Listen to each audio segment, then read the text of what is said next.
What's up, everybody? It's Brent Axe here. We're live on the Syracuse Orange Basketball Facebook page. We're live on YouTube. We're live on Twitter as well. This is Syracuse Basketball Postgame presented by Crouse Health. Regular viewers to the show will notice I don't have my usual setup here.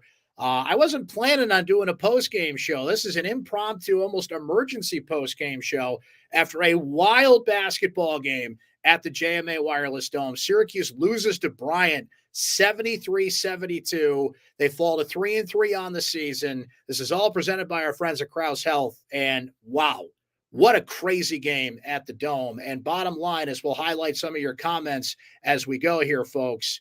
But Doug says it here. This could be another long season for Syracuse if this continues at this rate. Regina's just like, what happened out there exactly is the answer to that question. Mike says, thanks, Judah. So let's start there. James, I appreciate this right here. I think I should take over as head coach. I think you've got a great point there, James. So you guys keep going at it in the comments. I'll highlight some of your comments here. But, guys, what an insane game at the JMA Wireless Dome. Because remember, Bryant started off the year last year against Syracuse, first game of the year. And there was some tension after that game because Jim Boeheim said it's a game we shouldn't have even played. It's a game that Syracuse won 85-84, but their coach, Grasso, didn't take kindly to that. There were some words at the press conference, and, you know, boy, I didn't think these two would play again, but they're on the schedule, right? First half of this game, Judah Mintz drives into the lane, called for a charge. He gets tangled up with some Bryant players, and you had Doug Eder for Bryant right there, and Judah Mintz gives him a little love tap on the face.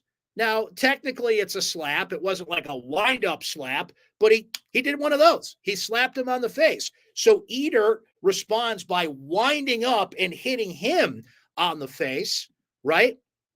And chaos ensues. John Bolajak goes after Eder. He runs away. There's a bunch of gathering under the basket. So what results is a whole lot of ejections. Two players for Bryant ejected off the bench. Judah Mintz ejected. Doug Eder ejected. Adrian Autry and Alan Griffin ejected off the Syracuse bench for coming off the bench. I think they were just assisting and trying to get some people off the court. But you come off the bench, you get ejected. That's just how it goes, right? So insanity right there. You lose your leading scorer and your freshman point guard who's been electric for this basketball team this year, right? Okay. So what happens? Well, Bryant, as Missy says here, can't stand that coach. He's egging him on. Grasso doing this to the crowd. We mentioned the comments afterwards. Him and Jim Boeheim were going after it a little bit after the game as well. I have not seen Jim Boeheim's press conference. I'm sure he's discussed some of this at this point. And, you know, Judah did get shoved first, but it's always the guy that does it second that gets caught, right, Iris? It's always the next person that gets caught in that situation. So Bryant leads most of this game. They go into halftime with the lead, 40-29. Syracuse just shooting the ball terribly in this game, particularly Joe Girard, who has another terrible game, 1 of 12 after his terrible game Tuesday night against St. John's. He ends up with just 5 points on the night, but hits 2 free throws because free throws matter at the end, put Syracuse up by 1. But then for Bryant, it was Sheriff Gross Bullock who drives through the lane and scores, and a buzzer beater at the JMA Wireless Dome. Just a crazy, crazy game, which results in a 3-3 record. It results in Justin Taylor coming off the bench, who is certainly going to get more playing time, folks. He may, at this rate, just push Joe Girard out of the lineup, or at the very least, those two have to play more and rotate more in that lineup because Girard has really been struggling. He's turning the ball over. His shot selection at this point is terrible. And if Justin Taylor is going to come off the bench and score like that, boy, you got to put him in the game more. So that's at least one positive that results from what is otherwise a pretty bad night at the Dome. Jesse Edwards just goes out there and guts one out for Syracuse. Edwards ends up on the night. Now, he fouled out of this game, which was bogus to start with. We'll get to that in a sec. He had 12 points, 21 rebounds. His career high is 14 rebounds. He has 21 in this game. The problem was it was only Taylor and Edwards, a little bit of Chris Bell, who came through in the second half, scored some clutch points for Syracuse. But Chris Bell has 1 rebound in 3 games. Like, you got to rebound at that position, as Jim Boeheim has said, as a number of people said, if you have said, you guys watching this early. So just absolute craziness at the JMA Wireless Dome. But what we are starting to see here, folks, by the way, no rest for the weary, okay? Because you have a Syracuse team that plays Illinois in the ACC Big Ten Challenge on the road on Tuesday night, and you have Notre Dame coming around the corner. Syracuse plays Notre Dame next Saturday, I believe it is, December 3rd, in their first ACC game in a tough road game to boot. So much was happening in this game, right? As Mary says, Taylor was awesome. Joe needs to go. Look, I don't think Joe Girard's doing himself any favors out there as a senior, as somebody who's, he had to step in a little bit in this game, given the craziness in the backcourt with Judah Mintz ejected. But Joe given the green light to be more of an offensive presence has almost worked against this team, right? Especially in the past couple of games. Boeheim's never going to do it because he's going to be loyal to his veteran guys. But you got to get Justin Taylor on the floor more after that. What a performance from him. Now, he missed a free throw down the stretch. He's a freshman. Free throws matter, as we know. I'm not going to put that on him because of the game he had before that. That 4th foul on Jesse was bogus, okay? The officials in this game, this was a terribly officiated game from start to finish. I'm going to be honest with you. I was keeping an eye on the basketball game while I was doing a radio pregame show. That's why my backdrop's different than usual. I'm still at the radio station. I was doing a radio pregame show while the Bryant game's going on, which basically we threw the football conversation out the window and we're just keeping an eye on the basketball game. So there's going to be some things I missed that you guys can fill in the gaps on here, but I did my best to keep an eye on everything and everything that was going on. I certainly saw the craziness with the ejections and everything that happened in the last 7-8 minutes of the game. But just look at the numbers. Just look at the shooting numbers actually ended up dead even. But for most of the game, Bryant was shooting better than Syracuse. But let me jump in here and look at the second half numbers because Syracuse closed the gap in the second half of this game. Yeah, Syracuse outscored Bryant in the second half, 43-33. Syracuse shot 48% in the second half to Bryant's 34%. The problem was the first half where Bryant shot 45% to Syracuse's 31%. Up 40-29 at halftime and had enough of a lead that even when Syracuse got back in it and took the lead, they punched right back. So credit to Bryant. They went up the floor. They put Syracuse on their heels all night. And I don't know. I mean, my initial thought here, guys, is don't put Bryant on the schedule anymore.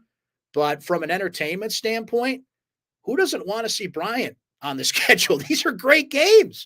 We got ejections, we got fights, we got coaches going at it, we got tension, we got buzzer beaters. Syracuse beat them by 1 a year ago. Bryant beat Syracuse by 1. Of course, the local product, Charles Pride, comes back in. The Syracuse native, he had 13 points and 6 rebounds in this game as well. So for those saying that Syracuse should not play Bryant, I disagree. I mean, I root for entertaining games. I root for entertaining situations, and this was as entertaining as it got. So bring him on, put him on the schedule every year, right? At the very least, we're getting some entertaining games, right?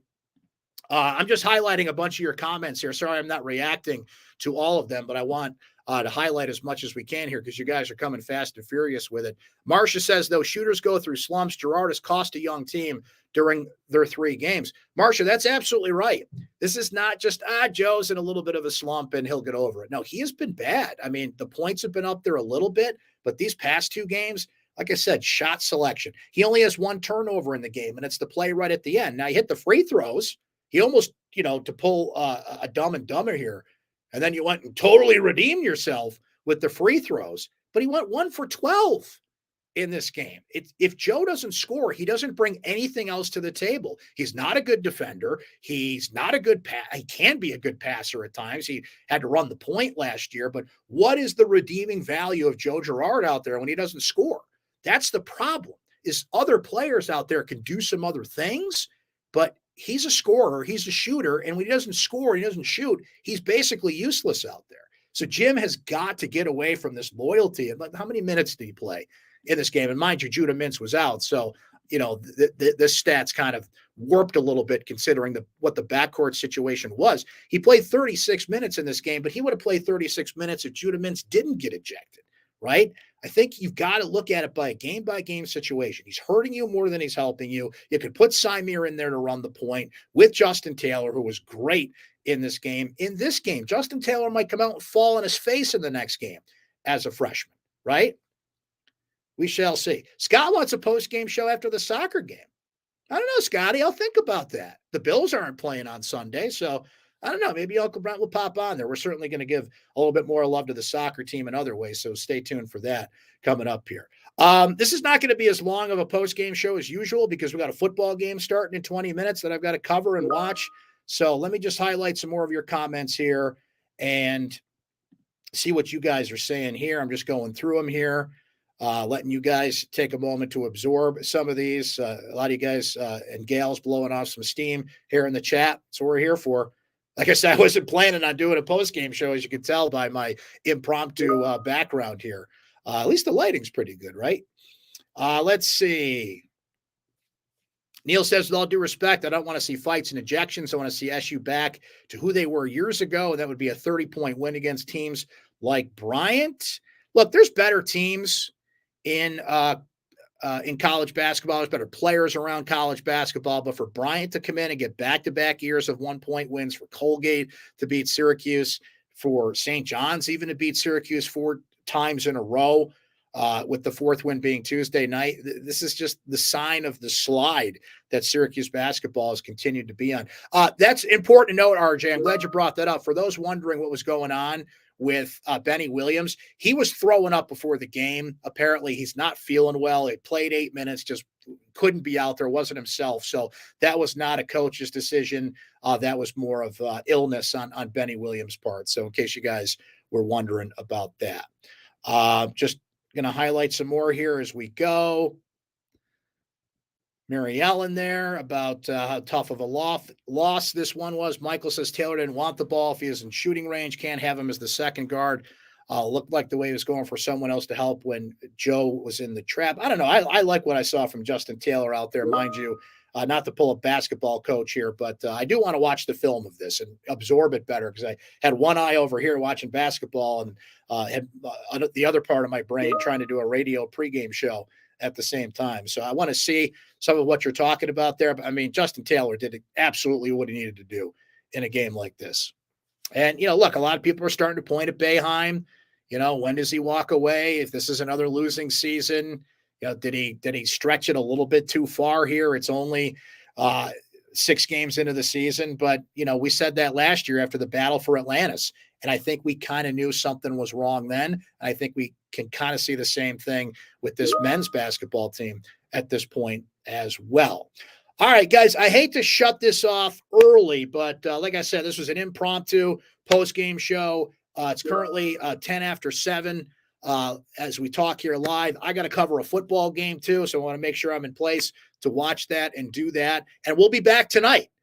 So if you didn't get any lingering thoughts in on this basketball post-game show, come by tonight on the Syracuse Orange Football Facebook page, on Syracuse Orange Sports on YouTube, and on Twitter. So 2 of the same channels, but make sure you're on the football channel for post-game tonight. I'll be back after the Orange take on Boston College. Hopefully a better result there. This team cannot lose 6 in a row to end the season and flop like that. Who cares if they're going to a bowl game if you lose your 6th straight game after winning 6 in a row and lose to this bad Boston College team. But we'll see how things go, and we will talk about it tonight. Thanks for watching this impromptu version of Syracuse basketball post game presented by Krause Health. We'll talk to you again after the football game.